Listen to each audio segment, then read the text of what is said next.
இல்ல அதுல முதல்ல இது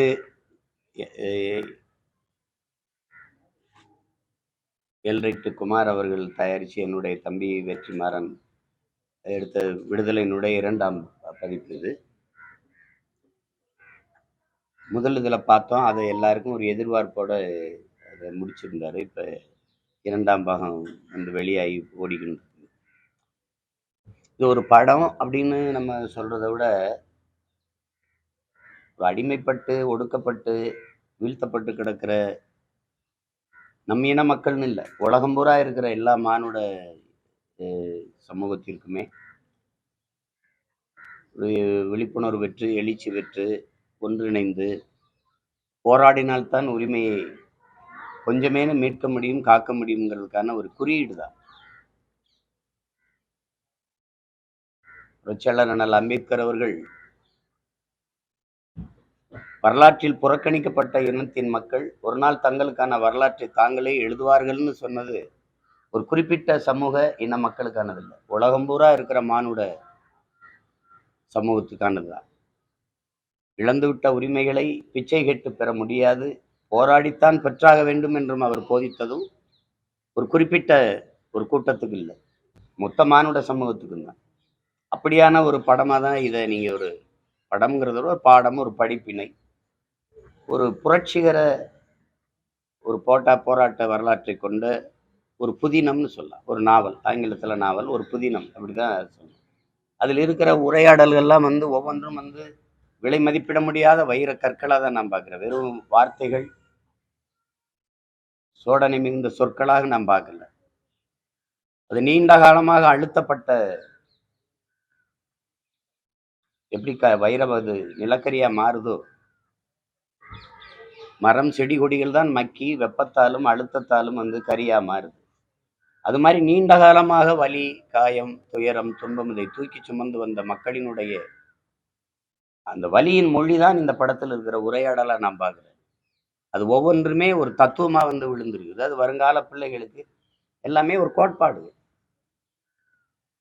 இது ஆகச்சிறந்த தத்துவத்தை இன்னொரு தலைமுறைக்கு ஒடுக்கப்பட்டு ஆழ்தளத்தில் அழித்து வைக்கப்பட்டு வீழ்த்தப்பட்ட ஒவ்வொரு இன மக்களுக்குமான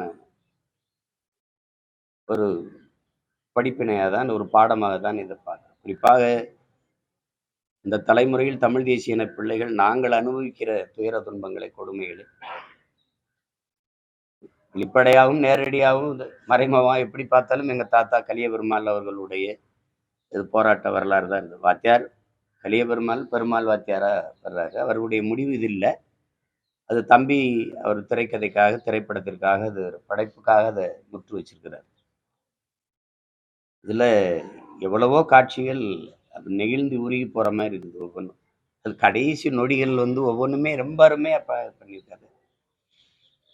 அவர் சொல்ற விளக்கம், நீங்க ஒரு வண்டியை ஓட்டிட்டு போறீங்க, 5 பேர் ஒரு தெருவில் வேலை செஞ்சுட்டு இருக்காங்க, அவங்க மேல வண்டி ஏறிடக்கூடாதுன்னு திருப்புறீங்க, இந்த பக்கம் ஒருத்தர் வேலை செஞ்சுட்டு இருக்காரு, இப்ப யார் மேல ஏற்றுவீங்கலாம் அந்த உதாரணம்லாம் வந்து நடைமுறையில் இன்னைக்கு இருக்கிற அரசியல் சூழலை, யதார்த்தத்தை இதை விட எடுத்து சொல்லிட முடியாது. மனசை விட்டு நீங்காத எத்தனையோ இடங்கள் இருக்குது. அதுல கடைசியா வாத்தியாரா வந்து அவர் தூக்கிட்டு வரும்போது தடுமாறி கீழே விட்டுறா. இப்போ என் தம்பி தமிழ் வந்து அவர் இது ஏன்னா பணத்தை கூட தூக்கிட்டு தூக்கிட்டு வர முடியாதா அப்படிங்கும்போது தம்பி சூரிய அப்படி நிமிந்து இப்படி பார்ப்பான் பாருங்கடி, அது பொணமாடா அப்படின்னு அந்த அந்த உணர்வு, அந்த அந்த ஒரு காட்சியெல்லாம் அப்படி நெகிழ வச்சிருக்கு. இது இந்த தலைமுறைக்கு தேவை. எந்த ஒரு தத்துவம் வந்து தடுமாறி வீழுதோ அப்போ புதிய புதிய கோட்பாடுகள் பிறக்கும். இங்கே இப்ப இந்த மண்ணில் பறக்கிற புரட்சிகர அரசியல், நாங்க சொல்ற தேசியன உரிமை, அதுல வருதுல்ல தேசிய இனங்களின் தன் உரிமைங்கிறது, நாங்க பேசுறதெல்லாம் தமிழ் இனத்துக்குன்னு நினைக்கிறாங்க. இல்லை, உலக பொதுமைக்கு எடுத்து வைக்கிறோம். ஒவ்வொரு தேசிய இனங்களின் உரிமை என்று நாங்க பேசுவது வந்து தெலுங்கர்களுக்கு, மலையாளிகளுக்கு, கன்னடர்களுக்கு, பீகாரிகளுக்கு, குஜராத்திக்கு, மராட்டிற்கு, எல்லாருக்குமான, காஷ்மீரிக்கு, எல்லாருக்குமான தேசிய இனங்களின் உரிமையை தான் நாங்கள் கேட்கிறோம். அப்படித்தான் பார்க்கணுமே ஒழிய இதை போய் இது ஃபாசிசம், இது செப்பரேட்டிசம், இது சாவனிசம் எல்லாம் பார்க்கறது அது சரி கிடையாது. அந்த இதுல என்னோட உணர்வோட 100 விழுக்காடு பொருந்தி போகிற படம்ங்கிறனால எனக்கு ஒரு அளப்பரிய என்ன சொல்றது மகிழ்ச்சி, பெருமை. அப்படி ஒரு படைப்பை என்னுடைய அன்பு தம்பி வெற்றிமாறன் எடுத்திருக்கிறாங்கிறது. எத சொல்லி புகழ்றதுங்கிறது. வேல்ராஜ்லாம் நான்லாம் ஒரு குறிப்பிட்ட தூரம் போகும்போது, நம்ம வேல்ராஜான்னு நெனைக்கிற அளவுக்கு இருக்குது. ஆங்கில படங்களைப் போல அந்த நகர்வும், அந்த பனிக்காடுகளுக்குள்ள அவரு பயணிச்ச விதம், குறிப்பா எங்க அப்பா இளையராஜா, அவரு அவரு எல்லாரும் சொல்றாங்க, இந்த வயசுலங்கிறாரு. எந்த வயசுலயும் சிறப்பா செய்வாரு. அவ்வளவு அசாத்தியமான இசையில அந்த காடுகளுக்குள்ள கூட்டிட்டு போகும்போது, அந்த அதிர்வை அவரு அவரு இசையில அவர் குடுத்திருக்கிறது அசாத்தியம். ஒவ்வொரு கலைஞர்களும் அதுல அவ்வளவு சிறப்பா நடிச்சாங்க. குறிப்பா சேத்தன், ஐயா ராஜீவ் மேனன், கௌதம் மேனன், என்னுடைய தம்பி சூரி. சேதுக்கு சொல்ல வேண்டியதே இல்ல. அவரு கூத்துப்பட்றையில படிச்சு, அவர் இவ்வளவு காலம் இருந்து, போராடி, திரைப்படத்துல இப்ப கிட்டத்தட்ட 50 படங்களுக்கு மேல போயிட்டாரு அவரு. ஆனாலும் இது அவர் படத்துல, அவர் திரையுலக வாழ்க்கையில இது ஒரு பெரிய படைப்பு அவரு.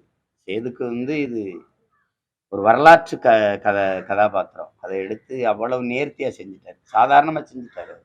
அவர் உடல் மொழியும், அந்த உரையாடல் உச்சரிப்பும் அவ்வளவு சிறப்பா வந்தது. கடைசியா அவர் அமுதன் கதாபாத்திரத்துல என் தம்பி நான் கூட, "என்னடா நம்ம ஐயாவ சுட்டுட்ட" அப்படின்னு கேட்டேன். அவ்வளவு அதுல அ ஒரு ஆகச்சிறந்த படைப்பு தமிழ்ல. அது விடுதலை அப்படிங்கிறது முதல் பதிப்போ, 2வது பதிப்போ 2மே சிறந்த படைப்பு. இப்படி ஒரு படத்தை அவன் என் தம்பி வெற்றிமாறனுக்கு முழு சுதந்திரம் கொடுத்து எடுக்க வைத்த தயாரிப்பாளர் தம்பி ஒரு மணிகண்டன், அவருடைய எல்டர் நிறுவனத்தினுடைய குமார்.